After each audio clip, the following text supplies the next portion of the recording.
फिर इस तरह से वही जज जो हाई कोर्ट के थे या सुप्रीम कोर्ट के थे खड़े होकर कटघरे में मौकिल की तरफ से फिर सलाम करते हैं। तो ये राष्ट्र के संविधान का प्रजातंत्र में पूर्ण रूप से अपमान, पूर्ण रूप से अपमान। इस पर आज तक कभी किसी ने विचार नहीं किया। ये भारतीय प्रजातंत्र का पूर्ण रूप से अपमान। ऐसे बड़े बड़े पदों की आपको मतलब यह है कि पूरी देखभाल रखना चाहिए कि ऐसे बड़े बड़े पद हैं और फिर आकर के वही व्यक्ति निम्न श्रेणी पर आकर के कटघरे में गिर जाए और फिर सलाम करें, ये भारत के लिए शोभा नहीं। तो मेरे पास इसकी भी योजना है, इसको आप ध्यान में रखिए और ये कभी न कभी लागू हो जाएगी। पूरी योजना है, कभी लागू हो जाएगी। मैं इतना ही विश्वास आपको दिलाना चाहता हूं कि कर्मचारी अधिकारियों का काम हो जाएगा, मासिक वेतन इनका पूरा सुविधा इनको मिलेगी, टैक्स महंगाई कम हो जाएंगे और पूरी सुविधा मासिक वेतन बचेगा। छात्रों को काम नौकरी बिना ढूंढे हुए मिलेगी और भूमि जोतकों का सारा 40 सालों का सरकारी कर्जा में ब्याज के माफ हो जाएगा और सेठ साहूकारों का काला धन सबका सब 100 वर्षों के लिए सफेद करवा दिया जाएगा। कोई जुल्म और कोई टैक्स नहीं लगेगा, एक नए पैसे का, और सब लाइसेंस खत्म करवा दिए जाएंगे। आपको ये धन कहां से आएगा? मैं इतना ही आपको बताऊंगा कि भारत में धन की कोई कमी नहीं रहेगी। और आपको क्या चाहिए? धन की कोई कमी नहीं। आप लोग बाइज्जत बदस्तूर सम्मान के साथ खेती करो, दुकान करो, दफ्तर का काम करो। क्यों ये सब झंझट में फंसते हो? धन की कोई कमी नहीं रहेगी। लेकिन वर्तमान में अंधेरा है, उजाला नहीं। ये सब चीजें जो एक सूक्ष्म संकेत में आपको दी जा रही, इसके साथ बहुत गहरा मसाला है, या गहरा भंडार का हो या गहरा ज्ञान का हो, कोई ऐसी चीज है जो वास्तव में, और समय आने पर सब इस पर आकर के सब से सब एकदम खड़े हो जाएंगे, अपने काम में लगे रहो। देखो ईश्वर का चमत्कार, अरे खुदा की खुदाइयत का करिश्मा, जरा देखो, उसका इंतजार तो करना ही पड़ेगा। अब थोड़ा बहुत इंतजार नहीं करोगे तो आपको जस और नाम और कीर्ति तो आपको कैसे मिलेगी? फिर उसमें आप भागीदार कैसे बनोगे? तो इंतजार तो थोड़ा करना ही। परिवर्तन का जब इतिहास बनता है तो इंतजार के साथ इतिहास बनता है। वैसे तो रावण मार दिया जाता, मरवा दिया जाता, महाभारत कहीं भी किसी कोने में बैठ के करवा दिया जाता, लेकिन मतलब है कि इंतजारी के साथ इतिहास नहीं बनता। इतिहास तब बनता है इंतजारी के साथ, काम के साथ। काम जो है वो इंतजारी है, आपको ये मालूम है। तो मैं नामदान दूंगा अब आपको, क्योंकि ये भी इच्छा लेकर आए हैं कि चलो आज जल्दी पहुंचे। कल ही आ गए थे, समय ज्यादा हो गया था, तो कल मैं नामदान रात को नहीं दे सका, इसलिए कई ये काम रात को करने थे। तो अब आप नामदान विधिवत ले लीजिए और ये संकल्प लेकर के यहां से जाइए कि चाहे मुझे 1 मिनट देना हो चाहे 2 मिनट। वैसे तो मैं आपसे 1 घंटे 24 घंटों में मांगता हूं कि 1 घंटे आप 24 घंटे में रिजर्व कर लो अपना, सबके सब, और उसमें 2 मिनट शाम को, 2 मिनट दोपहर को, 5 मिनट इसका और 5 मिनट अब, और जब भी आपको समय मिल जाए तो पूरे सब दिन भर के मिनट मिलाकर 1 घंटा जोड़ लो। 23 घंटे तक का घर के गृहस्थी के सोना ये वो सब ये आप इसमें लगा दीजिए। 1 घंटे में ये काम आप भगवान का, आत्म जागृति का और उस भजन, और 23 घंटे। अब इससे और सत्ता आपको क्या मिलेगा? और फिर ये भी आपको बताया कि लेट के, बैठ के, खड़े हो गए, कुर्सी पर, चारपाई पर, स्नान करो मत करो, जहां जिस समय मौका मिल जाए 2 मिनट उसकी मजदूरी मिल जाएगी, मेहनत की 4 मिनट 10-15 मिनट, तो आप नहीं कर सकोगे तो जम के खाओगे जूतियां। जम की जूतियों में इतने कांटे हैं, इतने तीक्ष्ण उसकी धारा है काटने की। जूतियां जब पड़ती हैं, बड़े बड़े बादशाह चक्रवर्ती वहां आज भी पीटे जा रहे हैं, आपको नहीं मालूम। ऐसी जम की जूतियां हैं, वो किसी को छोड़ता नहीं। तो आप लीजिए नामदान, इसको कहते हैं अरे गुरु मंत्र दे दीजिए, दीक्षा दे दीजिए और मतलब ये दे दीजिए, सब कुछ नहीं। कलयुग में नामदान, जीवात्मा दोनों आंखों के बीचों बीच में बैठी हुई, उसका दान। वो क्या है? नाम दान, जीवात्मा का नाम दान। ये सर्वोपरि दान है, इससे बढ़ के कोई दान नहीं। तो नामदान लीजिए और नामदान के साथ साथ में ये संकल्प बोलना है, अपने मन ही मन में चिल्लाना नहीं कि हम अपनी बुराई दे देंगे। जो हमारे पाप है मन से, आंखों से, कान से जो अंदर जमा है, वो हम सब अर्पण करते हैं। ये तो दीजिए दान और अच्छी चीज दीजिए आप। 10 मिनट सुमरन में, 10 मिनट ध्यान में और आधा घंटा भजन में। 50 मिनट में 10 मिनट और रह गए अभी, तो आपको ये जानना चाहिए कि आप 1 घंटा दे, तो ये काम सुलभ सीधा अभी हो जाए। अब कहीं भी कोई बंधन नहीं है किसी तरह का भी, लेकिन बंधन किस बात का है कि 24 घंटे में आपको समय देना, ये तो बंधन है, बाकी बंधन नहीं है। ये जरूर बंधन है कि नशीली वस्तुएं आप सेवन मत करना, और जितना भी घी दूध फल और फ्रूट और अनाज है उसको दिन में 100 बार खाओ, लेकिन गंदी वस्तु खाना मत, ये ध्यान रखना। बाकी तुम दिन में 100 बार खाओ, हम मना करें तब आप खाओ। भजन करना है आपको जरूर, वो तो 24 घंटे में, उससे तो आपको छोड़ना नहीं है। बाकी 23 घंटे करके काम करो, इसलिए समय आपको देना। और जो भी आपको सुबह सुलभ समय मिले, सुबह दोपहर शाम को या आगे पीछे जब भी, उसको दीजिए आप, तो जल्दी काम हो जाए। तो यह है ये शक्ति का अपना दुर्भाव, यानी उतार ऊपर से युगे युगे समय समय पर होता आया। आज की नई बात नहीं है, ये जब जरूरत पड़ी तब हुआ।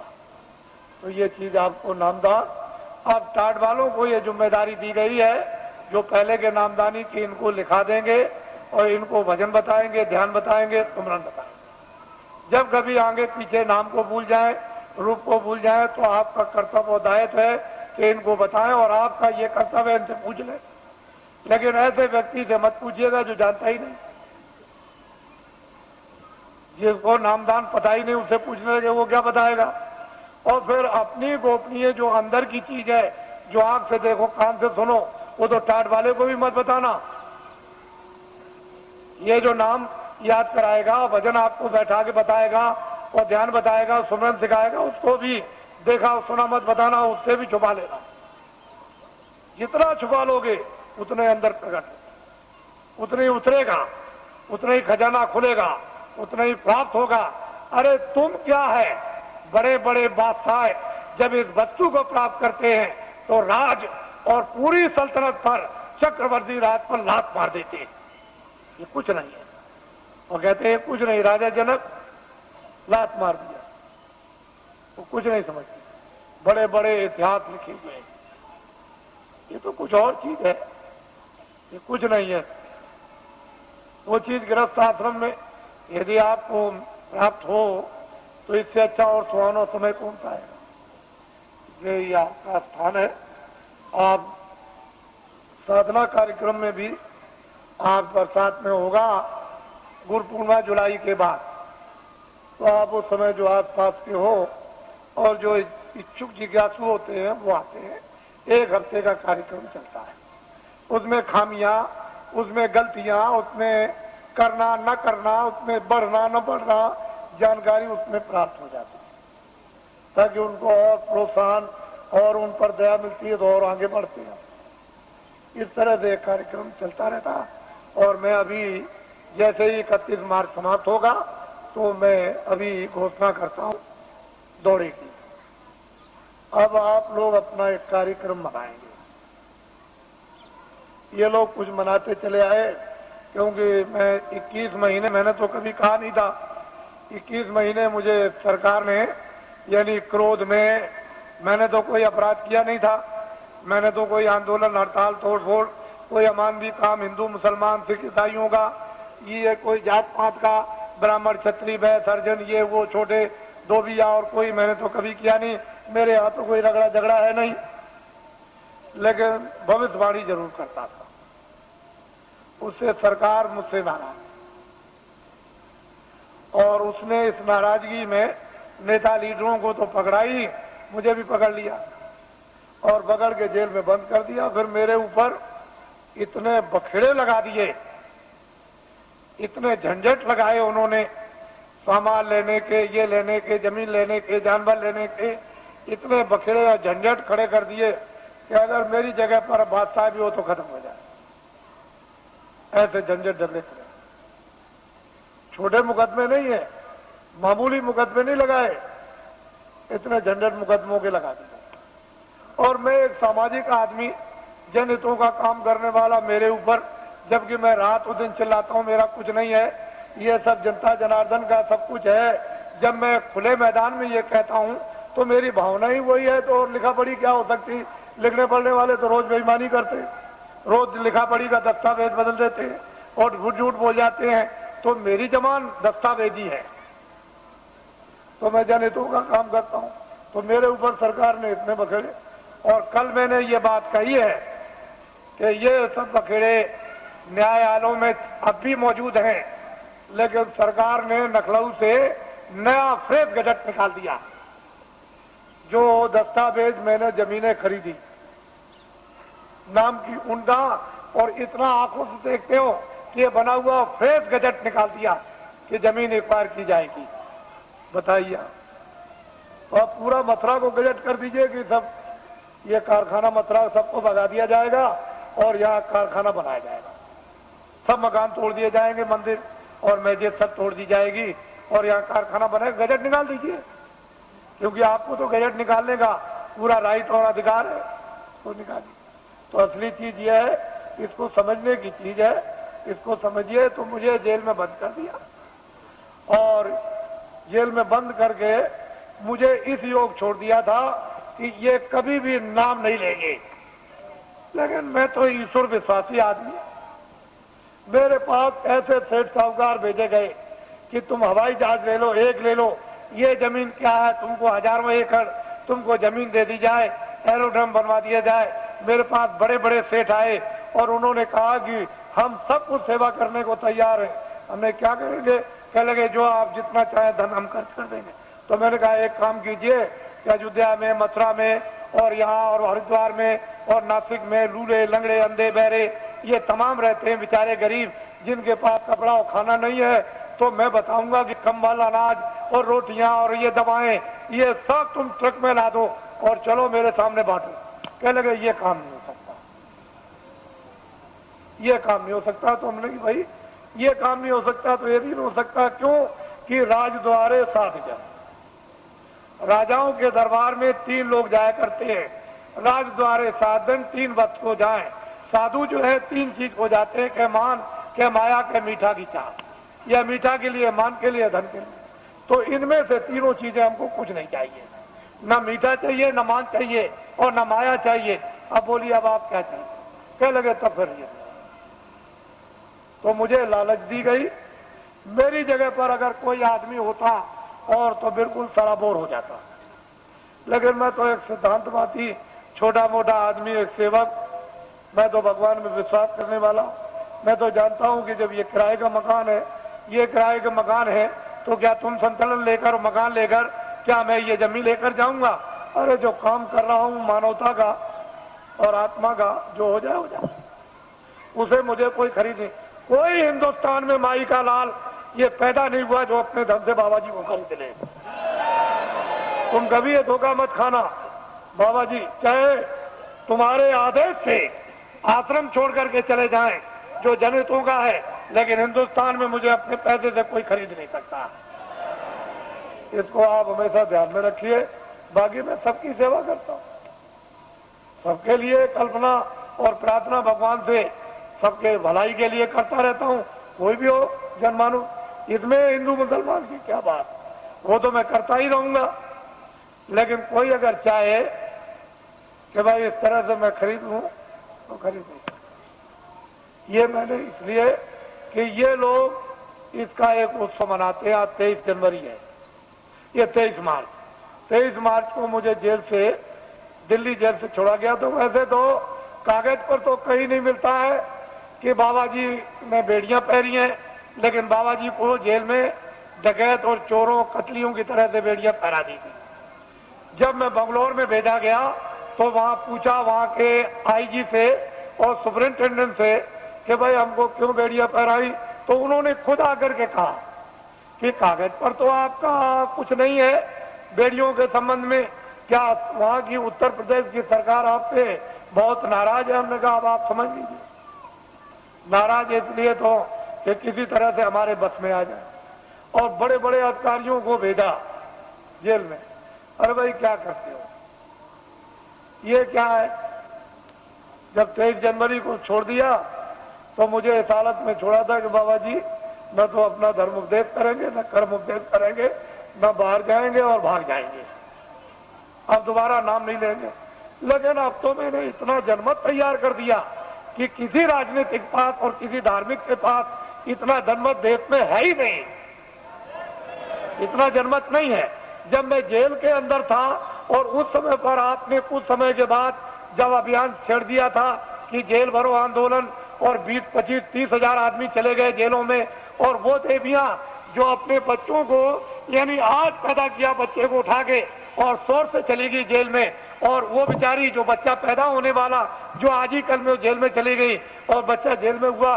अगर स्त्रियां अपने एक दिन के बच्चे को उठा के जेल में जा सकती है और वो देवियां जो कल बच्चा जेल में पैदा होगा वो जेल में जा सकती है, तो अब तो बहुत दूर गाड़ी हो गई। अब तो इनको अगर आदेश मिल जाए तो क्या कर देंगे, आपको तो अभी कुछ पता नहीं, मालूम नहीं। तो अब बहुत दूर चला गया मामला, अब कुछ और बात हो गई। अब वो बात नहीं है, अब तो सारा ही माहौल यानी परिवर्तित होने वाला है, अभी आपको क्या पता है। इसलिए ये लोग मनाते हैं तो मैं तो रहूंगा नहीं, मैं तो उधर कमरे में चला जाऊंगा और ये लोग कुछ अपना मना के और भी समाप्त कर देंगे। क्योंकि अब ये यहाँ आए हुए हैं और इसी होली के अवसर पर ये जगह जगह मना रहे, लेकिन ये पड़ गया। और आप लोग यहाँ तो मुझसे कोई भूल चूक हुई हो तो आप लोग हमेशा क्षमा करते रहेंगे। और इसके बाद आपसे जाने की आप तैयारी करें, जल्दी निकले और पहुंचे अपने घरों में, और दूसरे पार्टी दूत द्वारा आदेश की प्रतीक्षा करें। और वो फौरन अभी आदेश आपको मिलने वाला है। अब लोग बहुत से ऐसे रह गए कि महाराज मैं अपनी कुछ बात कह नहीं सका, इतनी दूर से आया था, तो मैं उधर अंदर में पहुंचूंगा तो जो भी आपकी बात होगी वो सुनूंगा, और जो प्रसाद होगा जो जरूरत पर आपके काम आता है वो भी आपका स्पर्श कर दूंगा। तो आपकी तकलीफ में, परेशानी में, उसमें जो एक आधार होता है मददगार का, अगर वैसे ही कह दूं तब तो आपकी समझ में आएगा नहीं, लेकिन एक आधार रहेगा कि इलायची दाना है, ये चीनी है, बताता है, ये चीज है, तो आप उसको रखे रहोगे और जरूरत पर काम लोगे तो उससे जब लाभ हो जाएगा तो आपको फेथ हो जाएगा, विश्वास होगा कि नहीं मालिक की दया मुझ पर भी हो रही है। तो मैं उधर बैठ के छू दूंगा। आप तो मुझसे कोई आदमी खाली जाने वाला है ही नहीं, ऐसा नहीं, जितने भी लोग हैं मिल ही के जाते हैं, इस पर अर्जी करा के जाते हैं, उनको ये मालूम है, तो वो कर दूंगा, वहां मिल लूंगा। और अब तो मुझे आप थोड़ा यहीं नीचे रहूंगा, आप बैठे रहेंगे, कोई खड़ा नहीं होगा, मैं यहीं अंदर ही बैठूंगा यहीं ऊपर सीढ़ियों पर, तो आप सब बैठे रहेंगे। और ये भी कार्यक्रम कुछ ही मिनट में पूरा कर लीजिए आप, क्योंकि लोगों ने प्रार्थना की है कि आप जाइएगा नहीं, आप यहाँ अंदर बैठ जाइए, मैं अपना काम कर लूँ, तो वो अपना काम अभी हुआ जाता है। बाकी आप लोग, ये नामदान हुआ है, अमोलक चीज है, इसको याद करा देना और आज ही से ये शुरू कर दो। एक घड़ी आधी में पुनः तुलसी संगत हाथ की हरे कोट अपराध। ये वस्तु ऐसी है एक आदि की, इसमें जरा भी ढील करनी नहीं करनी, न क्षणों की ढील करनी, ना 1 मिनट की, इसको करना है। जय गुरुदेव, जय गुरुदेव, जय गुरुदेव।